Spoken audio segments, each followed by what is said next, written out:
শিক্ষা অধিকার প্রগতি বাংলাদেশ ছাত্র অধিকার পরিষদের মূলনীতি। মোরা শিক্ষার আলোয় আলোকিত হব, অধিকার আদায়ে সোচ্চার। মোরা প্রগতির পথে অগ্রগামী হব, নির্ভীক বাধাহীন দুর্বার।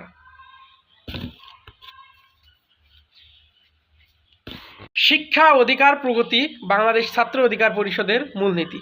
মোরা শিক্ষার আলোয় আলোকিত হব, অধিকার আদায়ে সোচ্চার।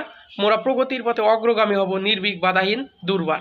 2018 সালের ঐতিহাসিক কোটা সংস্কার আন্দোলনের অগ্নিগর্ভ থেকে গড়ে ওঠা শিক্ষার্থীদের আলোকবার্তিতা বাংলাদেশ ছাত্র অধিকার পরিষদ লালমনিরহাট সরকারি কলেজ শাখার কমিটি গঠনের কার্যক্রম চলমান।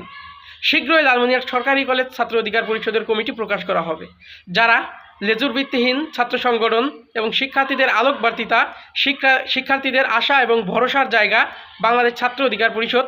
বাংলাদেশ ছাত্র অধিকার পরিষদের ছায়াতলে কাজ করতে চান, আপনারা শীঘ্রই আমাদের সাথে যোগাযোগ করুন।